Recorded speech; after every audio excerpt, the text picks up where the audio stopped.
Okay, in the interest of time, we'll go ahead and get started.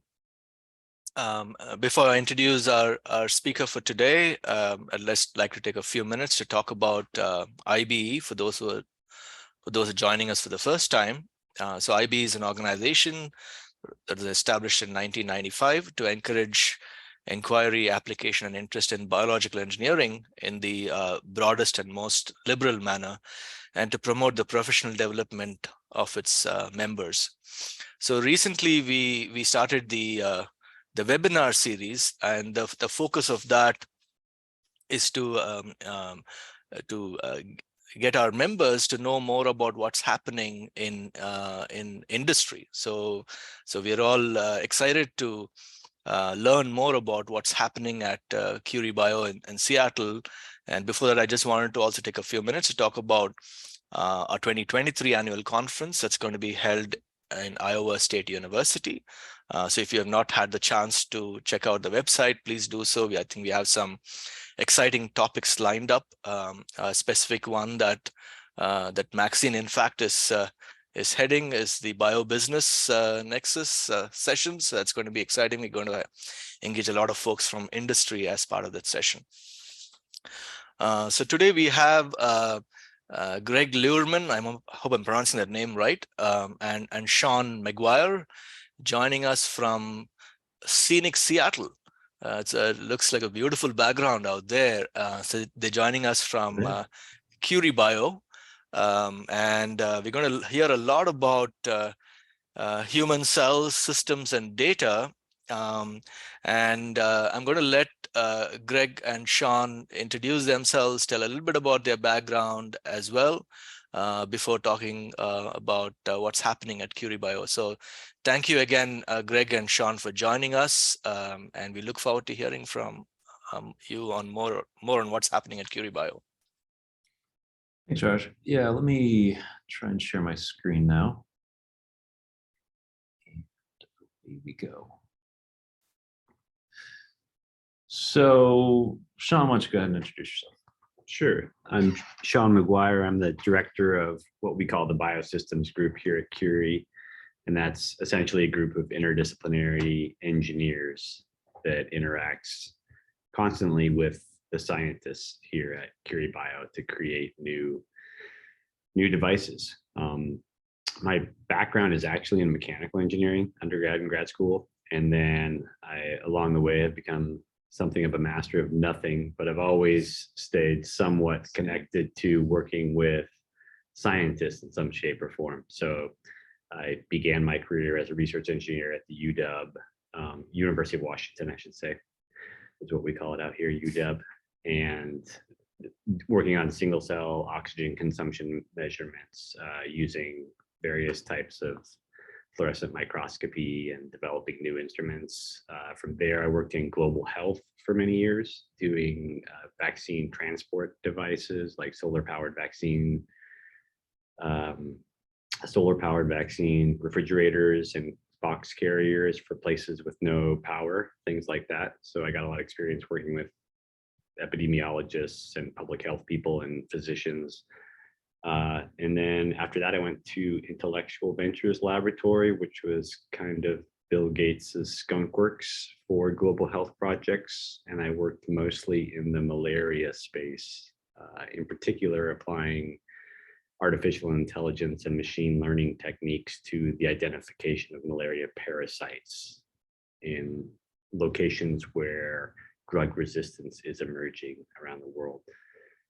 And then I worked a bit at Amazon's Moonshot Lab, they call it, the Grand Challenge Group, which I actually can't talk about that because of NDAs. And then I came to Curie a little over a year ago and am really enjoying it here, especially the interdisciplinary nature of the devices that we build. So often we need, I know this is a bioengineering group, so like often what we're looking for is sort of folks who are sort of a Swiss Army knife with regards to their backgrounds and skills, someone who can speak a lot of different languages like mechanical engineering, electrical, bio, et cetera, et cetera. So, yeah, and that's me. And I'd actually put this slide at the end, but maybe I'll start with this slide. So you saw Sean's career progression there, and we can follow back up on this for, if there's any questions at the end about applications of our engineering to these various roles. So me on the left, my role is VP of Research and Partnerships here, not partnering. What that means is I'm more involved on kind of the commercial side, so more of the business deals side of things and the overall trajectory of the company. So I've been more of the biology side my entire career. I actually went into undergrad as a mechanical engineering student, and then 3 years in, switched over to biochemistry. And I've stayed in biochemistry and molecular biology ever since. So I ended up getting a PhD in biochemistry and molecular biology.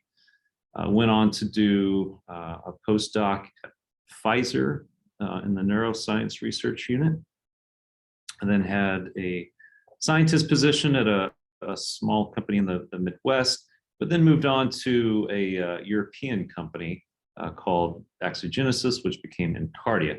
So there I was head of application development and technical director. We also had some instrumentation that we helped to commercialize out of that company to be able to measure things like cardiac contractility. From there, I moved on to be Director of Business Development Strategic Alliance Management at ChemPartner, which is a large global CRO and CDMO, which means doing contract research work for other clients. So I mostly worked with large pharmaceutical companies, and we function largely as their sort of externalized laboratories. So that's like our general background as far as our careers, and I can jump back into the introduction to CuriBio. Here we go. So as mentioned, we're sitting here right on the waterfront over here. Mount Rainier's that way that we can see. So it's a great location. There's a growing biotech scene in Seattle, and the University of Washington has helped to be a great incubator of a lot of the biotech coming out of this scene, and engineering as well, right? So there's a lot of really solid engineers coming out of University of Washington. So it's a great pipeline for us to work with. Dr. Kim is one of our scientific founders, used to be here, now he's at Johns Hopkins. Strictly engineering, right? So biomedical engineering was the background of his lab. So we've had a nice pipeline from his labs over the years, and then others associated with that out of University of Washington as well. So CuriBio is mostly focused in preclinical R&D. So we are kind of in a unique space in that we make instruments as well as biology to help support kind of early phase and even late phase drug discovery. We're not physically producing medicines, we're helping others discover their medicines. So one of the big reasons of why we think this is a great market and why our technology can help is, this is one of the reasons right here on this slide. It's been increasingly difficult to develop new medicines. Yeah, as this shows, and you've probably seen a number of slides like this, there is kind of a pipeline of how things are typically run, from screening lots of compounds, triaging them down into a number of leads, getting a lot more information about those leads to then make a single lead compound or therapeutic. Those leads then have to be typically put through a battery of safety tests and other tests to understand more about those leads and how they work, not just in mice, but then translating that to hopefully a human at some point. And then if all goes well, all the preclinical data suggests positive efficacy, low or no safety hazard signs, then those can go on to clinical trials. Ultimately, what this has looked like is the cost of producing drugs has gotten exorbitantly expensive. As my colleague Elliot says, it probably costs more to put a man on the moon than it is to develop a new drug at this point. So we're trying at CuriBio to help identify technologies and bring them to the market that can help reduce the costs of drug discovery and reduce attrition in clinical trials, so that we see a larger, a larger clinical success rate and lower cost to identify and develop drugs. And please feel free to stop me along the way to ask any questions. So one of the big reasons we believe that clinical trials have failed is that there's a major reliance upon animal models. And animal models tend to fail to predict the actual human responses, right? There's a lot of differences between animals, though, we have a lot of the same structures, a lot of the same tissues. When it comes down to it, the genes and the proteins comprising these two different animal systems, humans versus mice or some other animal, are completely different, right? There's a lot of differences between those. So what we've seen coming out of a lot of recent clinical trials, specifically in gene therapy, to give one example, is we've had a number of even patient deaths halting those clinical trials. In addition to that, the FDA has halted some of these clinical trials because there have not been good functional potency assessments, meaning that when we have a drug that we think works well preclinically, and we go to put that into a clinic, into a human patient, we need to know a lot about that before we actually put it into a person, specifically how it's going to work every time. So if you go and make multiple lots of these things, those lots can have a lot of variability from lot to lot. So we need to know exactly how much we're putting into a human and how that's going to work. If we overdose them, that could be a major issue. If we severely underdose them, that can also completely skew the results and the understanding of that. So this is another point where CuriBio interacts, is to create functional potency assays to help avoid some of these future issues with clinical trials. We're focused largely in the neuromuscular disease space. So our technology has really seen a unique market, specifically in kind of the gene therapy space for things like Duchenne's muscular dystrophy, DM1, FSHD, a bunch of these gene terms that all have muscular dystrophic outputs. So there's a lot of other things on the horizon that we're also working towards helping to cure, and that's like ALS, Lou Gehrig's disease, multiple sclerosis, and a number of other rare and ultra rare disorders. So one of the reasons that you don't see a lot of progress in some of these rare muscular disorders is that they oftentimes don't make a good business case. If there's only 30,000 patients in the entire world with this, pharmaceutical companies might not want to focus on that because it doesn't make them enough money in the long run to invest the resources up front to develop new drugs against that. So we think we have a very unique system that lets us address some of these rare and ultra rare disorders very quickly and very efficiently. So we're helping to bring some of these drugs to this unmet patient population faster and more cost effectively. So the other interesting aspect about disease in general, but specifically some of these monogenic diseases, meaning diseases where there's a very specific gene that's been mutated resulting in a disease, is that a lot of these monogenetic diseases often have a spectrum of genetic mutations. So just because you have a mutation in, say, dystrophin, these don't all pan out to be exactly the same. For one, there can be 30 different mutations within dystrophin that give you Duchenne's muscular dystrophy, or even Becker muscular dystrophy, which is a same type of mutation. So symptoms, timelines, and treatments rarely follow the same script.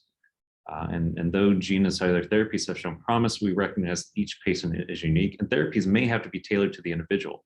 So to give you an example, we can even take a single individual client's cells, take a cheek sample or a diaper sample from a child, turn those into stem cells, and then differentiate those into something like a skeletal muscle or a cardiac muscle.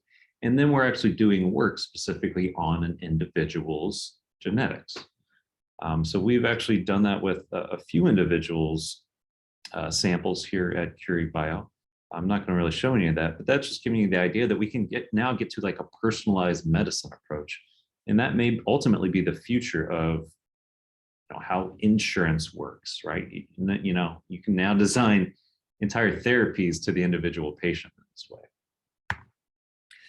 So getting to the engineering side of things, we, as Sean mentioned, the biologists are sitting closely with the engineers to develop new instrumentation. This is an example here of 3 of the instruments that we've either brought or are about to bring into the marketplace. I won't go into details on all of them, but really I wanted to focus on our manta ray instrument. And this is it's a 3D engineered microtissue contractility system. And I'll get into what that means in just a second. So this, I think, demonstrates kind of what we're trying to recapitulate with regards to human biology. On the left here, you'll see this is from a paper back in 1999, but what it's showing is a human electromyographic, or EMG, response in a FPL muscle. So basically the muscle causing your thumb to move around. And what we're looking at here is basically a number of patients were hooked up to electrodes. An electrode sent a stimulus from the sort of this side of the arm, and there's an electrode on the FPL muscle, as well as a basically electrode to detect force. I'm not explaining that too well, but what this shows you is that in this EMG-like recording, we're able to send an electrical impulse. So here's an example of individual electrical impulses. I don't know what this is, maybe 10 in a row. And if we send these electrical impulses more closer together, we get to the point of causing what's known as a tetanic contraction. So we go from individual muscle twitches here in the force to a tetanic reaction where the muscle is just completely contracted, full force output. You may have experience with this if you've gone through like some sort of physical therapy where you've got an electrode hooked up to you, and to help rehab that, they're shooting these electrical impulses through. So a lot of the technologies to this day, electrophysiological technologies, say like in a dish, in a laboratory setting, have looked more at electrophysiological outpoints. So these are much more commonplace now, where we can look at electrophysiological readouts of neurons on a dish or cardiomyocytes contracting in a 2D dish. And there's a lot of information that you can get from that, but it's not telling us truly what's going on in the whole biosystem, right? We need tissue level information about this so that we can start to gather something that looks more like this. So for example, in a clinical setting, if a patient has a dystrophic tissue, they have some sort of muscular dystrophy, this sort of analysis, this clinical readout would tell us, they have an issue in here. There's conduction's not going through, or the tissue is worn down. There's damage to the tissue, et cetera. We're now able to do that in the dish, and that's what we've done here at CuriBio here. This is giving you an example of one 3-dimensional tissue, which I'll show you what that actually looks like. But we're actually to essentially fully recapitulate what you see over here in the human in a dish. So as I mentioned before, we're sending individual pulses to force these tissues to contract. And this is the actual physical force readout here. And we get to even a tetanic stimulation. So pretty much identical to what we're seeing in a human. So this gives you an idea of what this looks like, right? So here's one of these tissues contracting away. So if they're cardiomyocytes, they're kind of autonomously beating, but if it's a skeletal muscle model, we can inject current into it to give us this sort of readout. So this demonstrates CuriBio at a high level here. So we are incorporating some of these engineering approaches, combining them with human cell models, the human biology, and then also incorporating artificial intelligence and machine learning capabilities to bring all this together. You know, it's producing lots of data. It's producing lots of disparate data, just all kinds of different sources of data. We need to be able to bring all that together and understand the huge amounts of data coming out of this. So, you know, the computing side of this is not to be understated. So I mentioned before, we're trying to eliminate the use of animals in research. Both FDA as well as EMEA, so European organizations as well as the US, are essentially banning the use of animals come 2030 something. I forget the exact date, but at that point, animal data will no longer be necessary for new drug approvals. So companies are now starting to identify ways of bringing in some of these human predictive technologies to get away from animal models. So that's, you know, kind of what we're doing here. So you can see some examples of these different EMG traces, you know, would have been done on a mouse. These drugs before going into humans are typically going to be tested on dog models as well that give us this same type of information. Now we can start doing this in a human model. Yeah, and just to add to that, for those looking at the video at the bottom, hopefully you can see it updating in real time. Just to give you a sense of the scale, that tissue is about 8 millimeters post to post. So about the size of a grain of rice. Right. So we can incorporate that into 24 and then in the future 96 well plates to do massive array testing. Yeah. So basically, before this instrument that we've commercialized here at CuriBio, there were other approaches out there in more of an academic setting that, you know, a number of academics have taken on through the last, oh goodness, this is probably, you know, this is 2014 publication here. This is really one of the first attempts at doing this. But what you can see here is this is using a two-post system, which I can show you more about our instrument. What it's ultimately doing is it's needing to measure the displacement of these tissues. So as these tissues are contracting, these posts are being displaced in, you know, the X coordinate here. They also go in Y and Z as well. But so what if we can measure the deflection of the post, we can understand the actual force or tension that these tissues are applying on each contraction. Now, historically, as you can see here on the right, this ain't easy. It's a very complicated, cumbersome setup. You know, you've needed a microscope, you've had to have CO2 control, temperature control, fluorescence microscope, this, you know, fluorescence system interface, you know, a nice computer with a lot of algorithms that you developed in-house to measure and then develop the data. In addition, you've had to have a separate system to be able to inject electrical currents, typically on a one plate basis, and then maybe even some sort of microfluidic setup.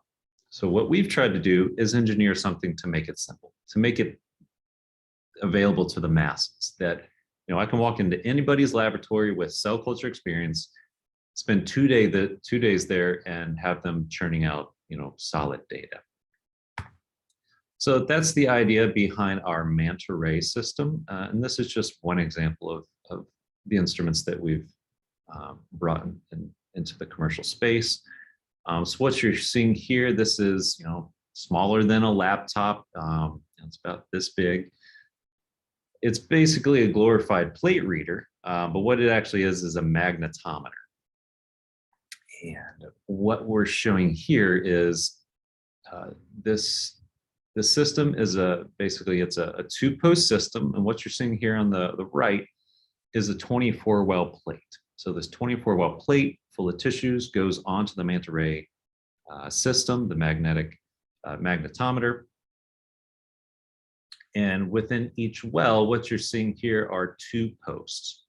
So the top of this plate comes off, the two posts come out, and just like making popsicles, if you were to put your cells and some extracellular medium in the bottom of these wells, then put the plate top back on, the cells will adhere and form these nice three-dimensional structures, these nice tissues around those two posts. And so as it shows here, we have a stiff post and a kind of flexible post here with a magnet embedded in one of those posts. And then the magnetometer is detecting the deflection of this neodymium magnet. So sounds simple. It ain't. There's a lot of engineering that has gone into this, this box. Sean, I don't know if you want to describe, like at a high level, kind of what we need to see in something like this to be able to even get this to be able to measure, forces coming off this thing. Yeah, what we need to see in terms of engineering. Yeah. So the whole process behind it, maybe. Sure. Yeah. So I mean, the main point of this, just to back up a second, and just to emphasize what Greg said off the bat, which is instead of scientists having to take one of these plates here in the lower right corner and manually move to each well and then take a video and then get whatever else is involved, ImageJ or MATLAB or all this post-processing done with different software. We're combining that all into one device that simultaneously takes, in this case, in this picture, 24 tissue measurements contracting. So you can conduct 24 individual experiments if you want.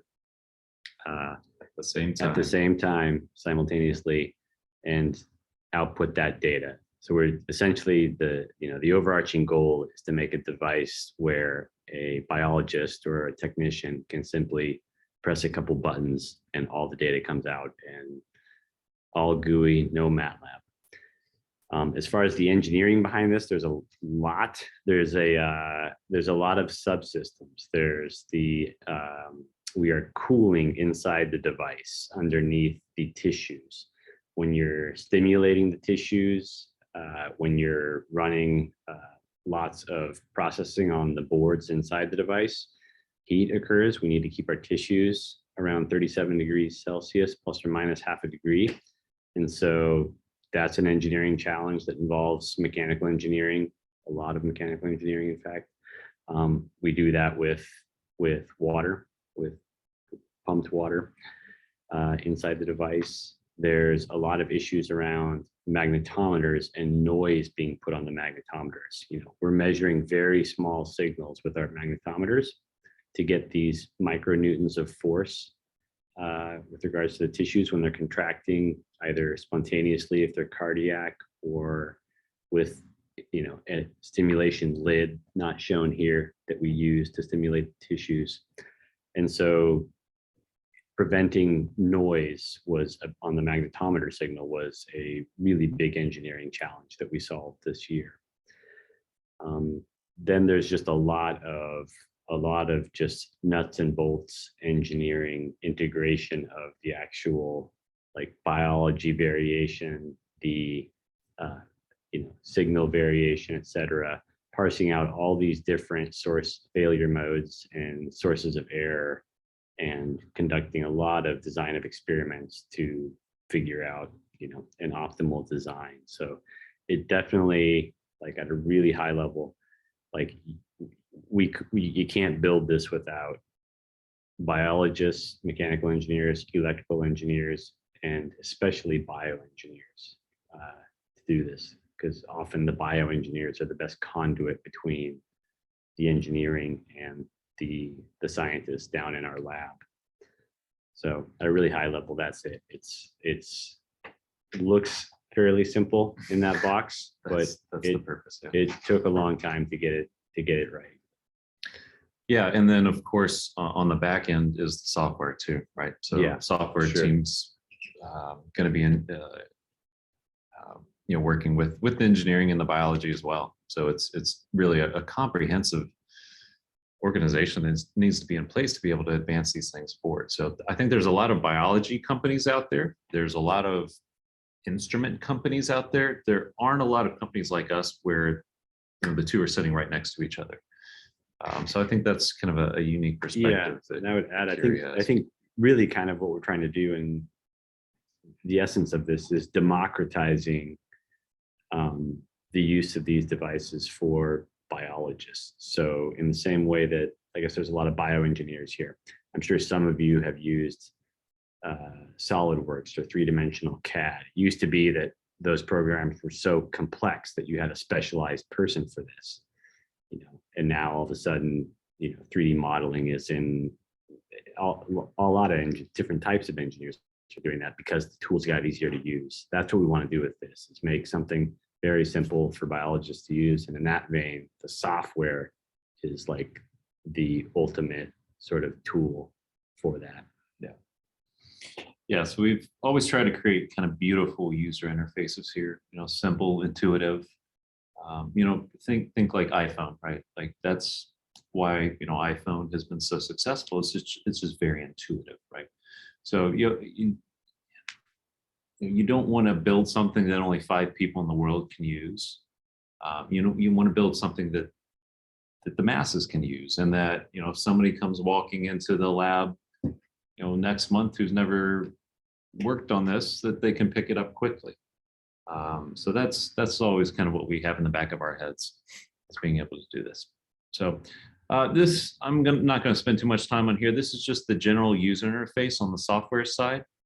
You can see there's not video running now, but the sort of real-time readout is these force traces. So for, say, a cardiac tissue, where the individual tissues are contracting, or skeletal muscle, we can pull out this type of information and then actually get a lot of detail on what these signals mean. I can show you what that means here. We've mentioned a lot about the pacing, electrical stimulation capabilities of this. So that's really, I don't want to go into too much detail, but this is really a major step forward for our field, is to be able to pace each tissue individually. That's, I think, really a unique aspect about this system, but I won't go into detail on why that's important. So what can you do with this system? How does it bring, the biology to, get us closer to a clinical setting, or translate the biology so that we can develop drugs faster? Well, here's an example of some of the 3D tissues that we're creating on the left. So this is what they look like. So this is, if we have one post up here and one post below it, this is staining for kind of typical skeletal muscle markers here. So we'll see something like myosin and desmin, which are part of the muscle structure. If we take a cross section of these and then look kind of down the skeletal muscle, we see a number of myotubes. This is not something you're going to be able to get on that typical 2D dish, right? So your typical Petri dish, you can't generate something that looks like this. They don't, in 2D settings, they're on a flat plane, and at some point about 2 weeks in, these skeletal muscle cells called myoblasts will actually pull off the plates, and they're unusable at that point because they need something to grab onto. So this is, I think, a really big step for the skeletal muscle biology field, is to be able to culture these things, because we can actually culture these not just days or weeks, but actually months. We just had a client showed us their tissues that they've had in culture for 1 year at this point, and they're still contracting away happily. So we can do things like start to introduce disease biology into these 3D tissue environments. and see how that replicates the physiology. So on the left here, you'll see if we were to say zoom in on one of these cross-sectional tissues and look at something like dystrophin staining here in red. So dystrophin is such as like Duchenne's muscular dystrophy. A mutation in dystrophin can result in a muscular dystrophy. So in this example, we're showing you here a Duchenne's muscular dystrophy mutation where it actually eliminates all of the expression of dystrophin, so the red marker over here. We still form these tissues, but they're functionally, they have a deficit in what these tissues are able to do.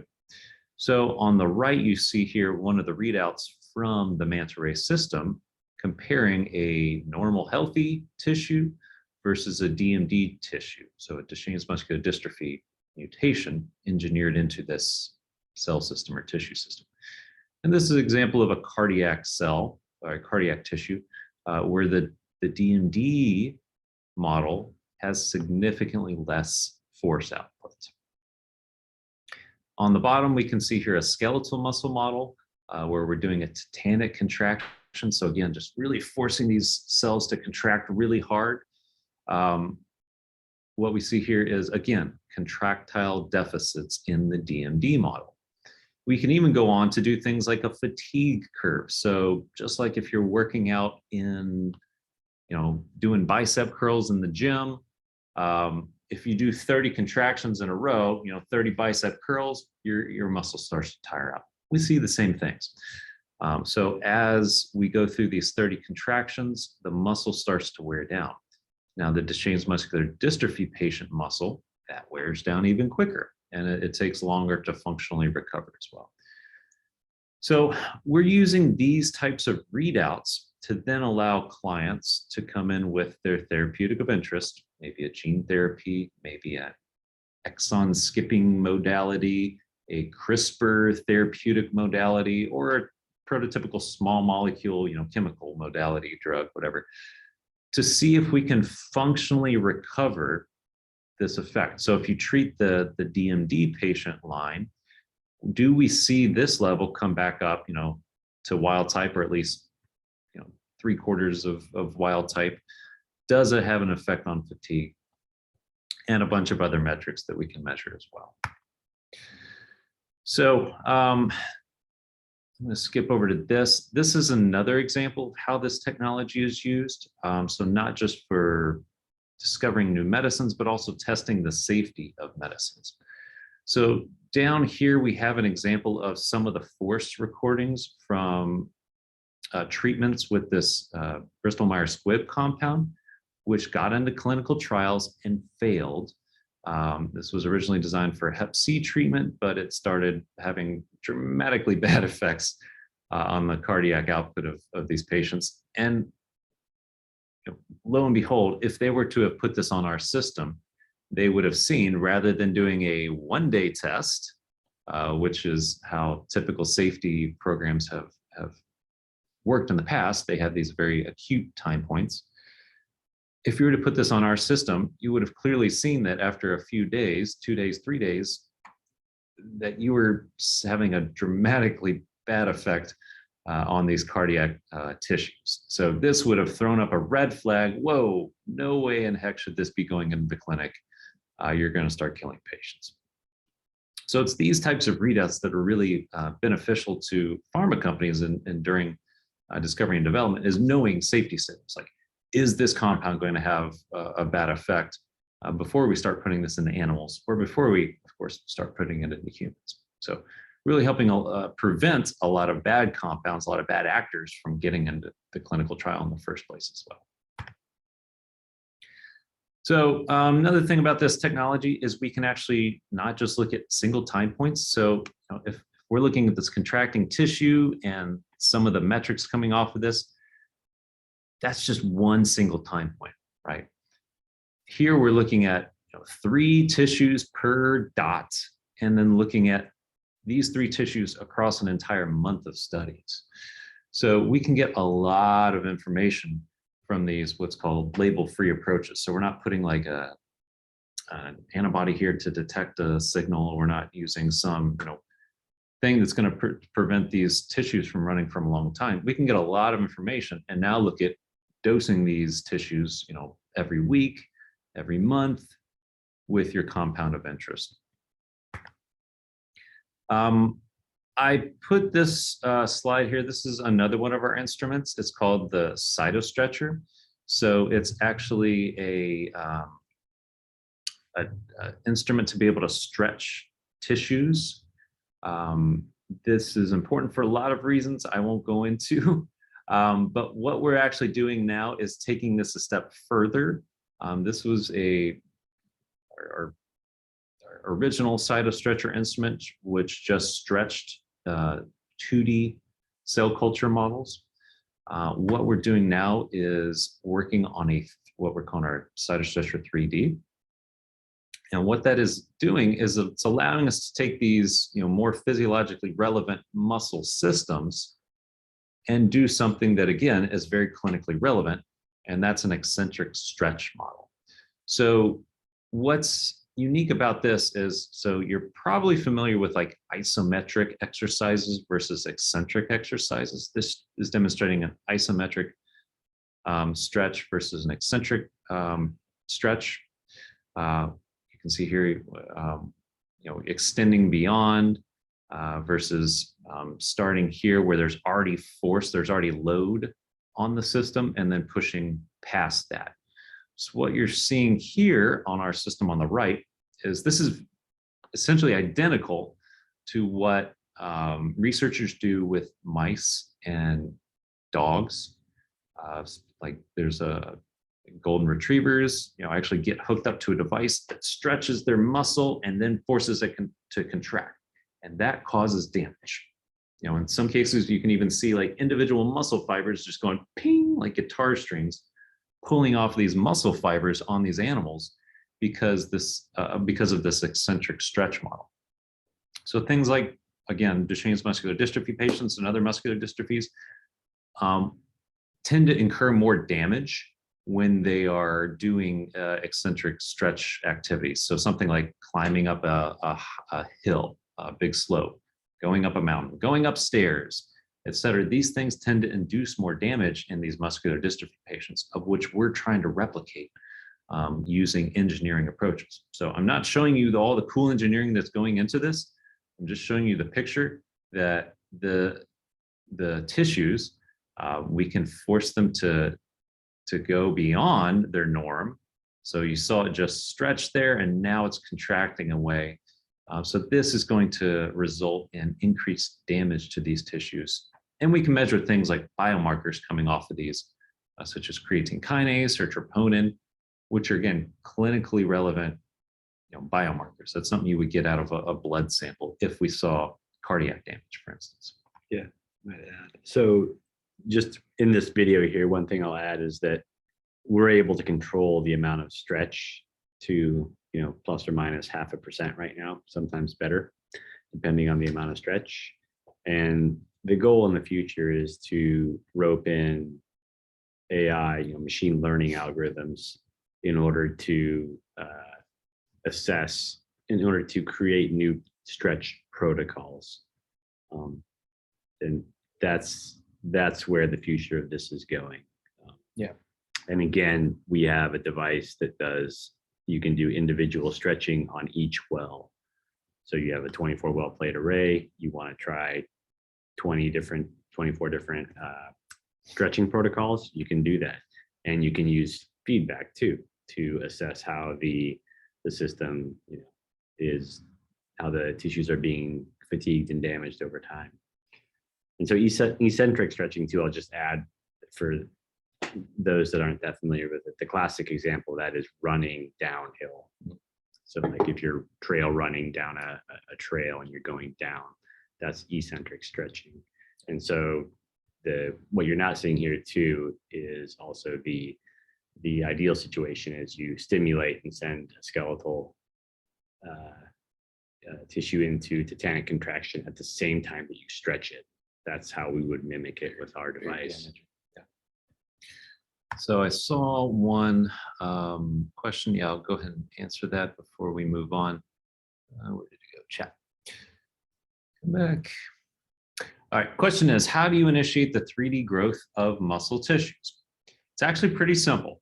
I mentioned that 24 well plate we have. There's some actual casting chambers around those two posts so that the cells and the extracellular matrix are kind of forced into a conformation, just like a bathtub around just like making popsicles, right? The liquid is confined to the space. You just dip the popsicle in it and the ice freezes around the sticks. Same here with the tissues. They're confined to that space. The cells tend to automatically align and condense around those posts.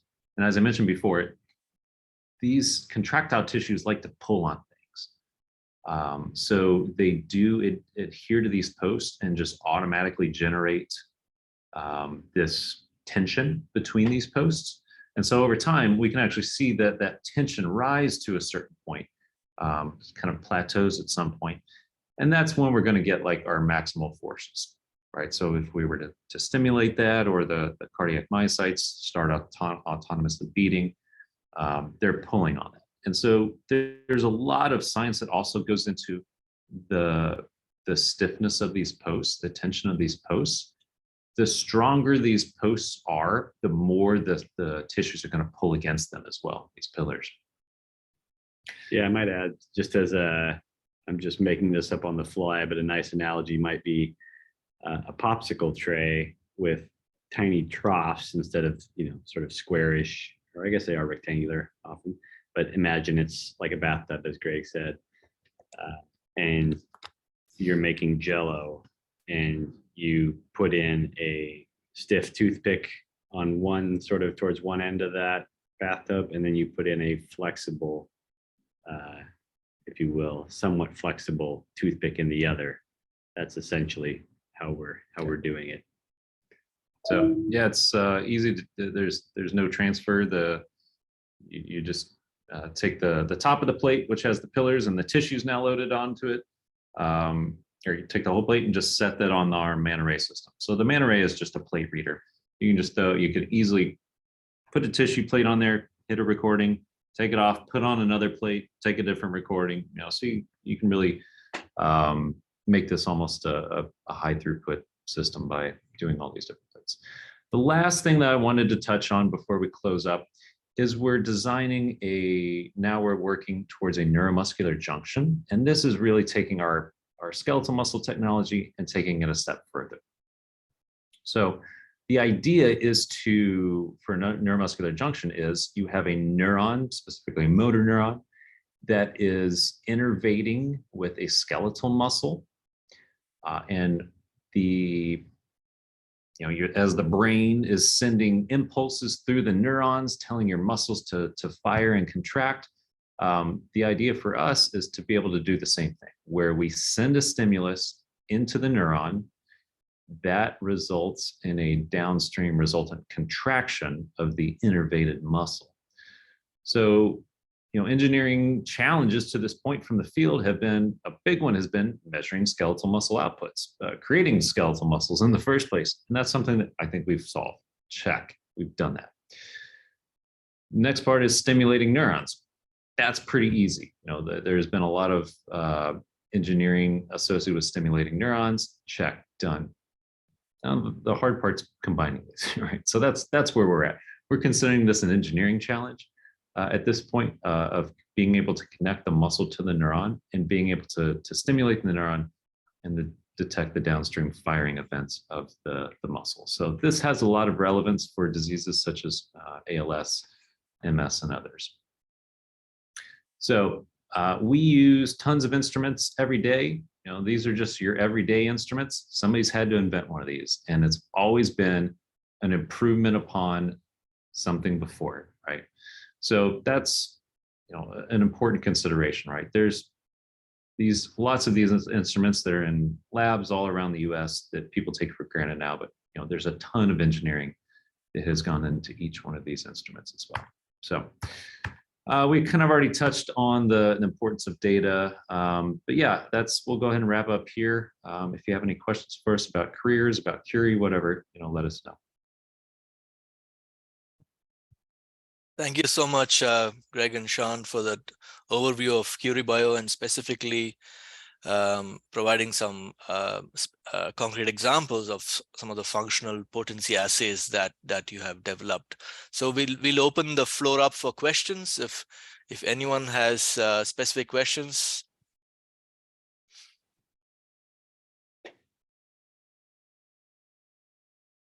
Okay, I'll go ahead and get started. So towards the end, you spoke about trying to create the neuromuscular junction. So one of the things that we think about is obviously every cell resides within its own unique microenvironment. And so the microenvironment for neurons is different. The microenvironment for the skeletal muscle is different. And the components of the microenvironment, you obviously have signaling molecules, matrix proteins, and again cell-cell contacts also play a huge role. So I was just wondering, like, so within the dish itself, how do you ensure that you're able to sort of recreate that unique microenvironment for each cell type, and then have the functional neuromuscular junction? So we're actually engineering this. So let me start off by saying, first, we've been able to develop what I'll call a universal medium, where we've been actually able to see neurons directly onto the skeletal muscles. So they're right there, right, forming those junctions. But you can't do things like separate those microenvironments in that case, right?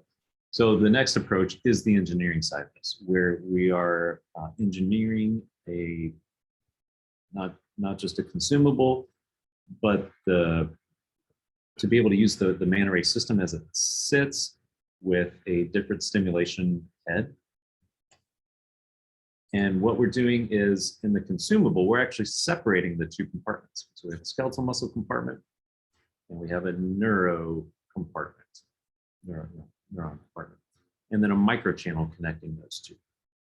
So we can see the tissues, skeletal muscle tissues as normal. We can drop in the wide variety of neuron inputs, motor neurons, neurospheres, etc. Those form, axons down this microchannel, and then innervation with the skeletal muscle. So we can have a neuron-specific environment, a skeletal muscle-specific environment, and engineering is helping us do that. Okay, thank you. Okay, I'll go ahead and ask another question. So, so obviously, one of the things that you're really focusing on is developing alternates to animal models, and you spoke about the fact that there is a huge push towards doing that. So, is it?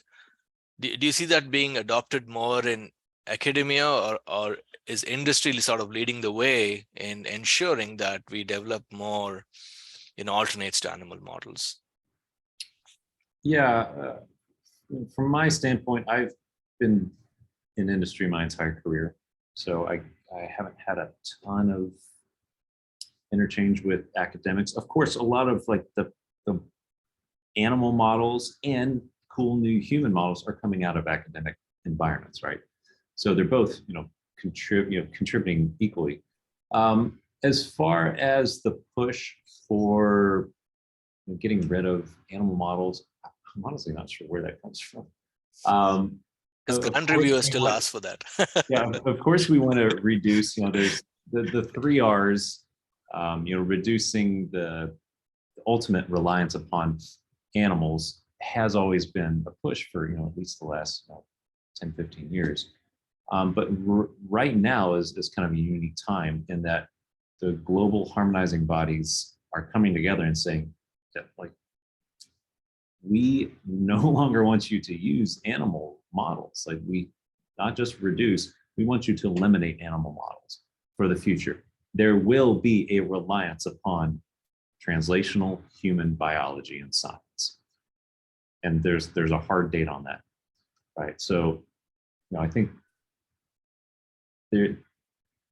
as I mentioned in one of the first slides, a lot of these animal models, which the world has been relying upon, aren't translating so well. We can get I don't know how many times I cured Parkinson's disease of Pfizer in a mouse. It's not translating.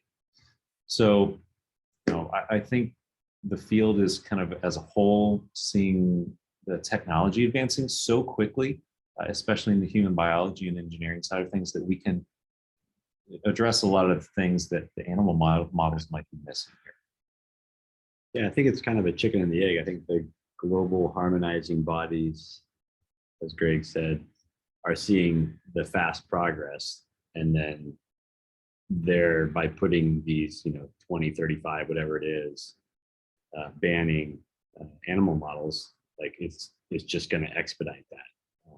So Yeah, great. that's the sort of the short answer. Yeah, also reduces costs and timelines.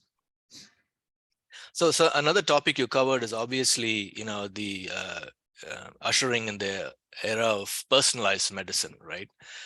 So I was wondering if you could, so how do you ensure the technologies that you develop sort of balance the needs for personalized medicine, or also address issues of scalability?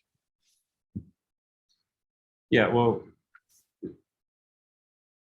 it depends on who's developing one, right? So if I'm Pfizer, some large pharmaceutical company, I'm probably developing something that appeals more to the masses, right? I'm looking at a large cardiac disorder or something that's going to affect a lot more people. The ALS and MS affect a lot of people. That's a big market. So you can work on generic mechanisms, right? You can work on therapies that affect a number of different mutations within those individual diseases. Or you can also, as in the case of some of these rare neuromuscular disorders, target specific exons, right? So again, I go back to Duchenne's muscular dystrophy. There's a number of different exons which can have mutations resulting in Becker or Duchenne's muscular dystrophies. You can actually, there's a lot of really great stuff coming that's targeting even specific exons, so that you're not, applying this to the global population. You're applying it to a sub-fraction of these populations. So the technology now our technology is plug and play, right? The engineering side of it is plug and play. You can put a wide variety of biology onto this system. I can go put John's cells on there next week and Sally's cells the next week, and it all looks the same. The process is the same. So yeah, I think the engineering that we've done is eliminating, is making some of these more personalized medicine approaches available faster, quicker, and cheaper. So that it's kind of goes hand in hand with the scalability. Yeah, I think that's a question that interests me on a personal level, is that as we develop these technologies, like, you can have your stem cells frozen if you're a wealthy person for the future, right? So with this stuff, I think the best we can do is, and I'm just spitballing here, is try to create the most automated pipelines. And what we're shooting for is reducing the size in the future, just in the same way that a lot of biological workflows went from 24 well to 96 to 384.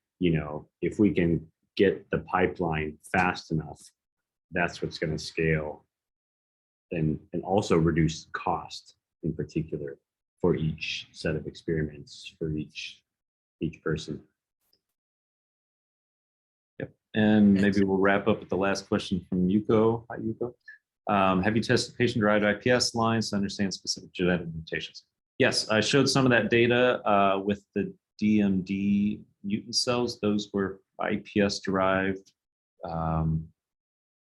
We took a healthy line and created a CRISPR-engineered mutation to form a DMD. We've also done the same, where we've taken a patient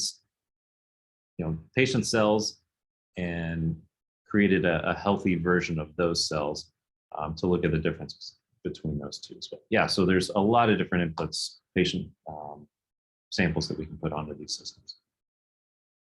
Great. Thank you, Yuko, for that question. I just wanted to follow up on Sean's point, and so you sort of believe that the automated testing platforms that you're going to be developing, will address some of the issues related to a lack of diversity that has existed in clinical testing, right? So I think a lot of the clinical testing has really not, it's like it's been mostly done on specific ethnicities, let's say. Yeah. Yeah. So in this case, you believe that this is definitely going to help in capturing the diversity within the human population. It's a great question. So on the biology side, what we actually also have, interestingly, is a collection of 30 different IPS lines from a diverse, we call it our diversity panel, where it's trying to replicate the, at least North American diversity, as far as the composition of those, those genetic lineages. So this is really kind of interesting from like a safety perspective as well. Like if you're to put your compound tested across this genetic diversity panel, you do get disparate responses between these different lines. And is it a line-to-line thing, or is it truly a background genetics going into this? The answer is yes to both of those, unfortunately.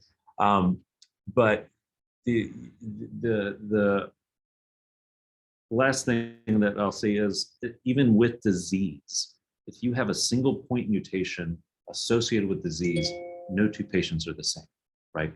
Because there's also all this underlying genetic background going into this entire environment. So this is the beauty about using one of these 3D systems in this IPS type of technology, is you integrate all of those genetics into this entire system rather than focusing on one mutation in a HEC293 cell that everybody uses. So again, thank you so much, Greg and Sean, for taking the time to visit with us today. We really appreciate all the work you're doing at CuriBio. We're excited to hear more about next steps and and sharing with our community as well. So thank you again so much for joining us, and thank you all for joining us today as well. Yeah. Thank you so much. Bye.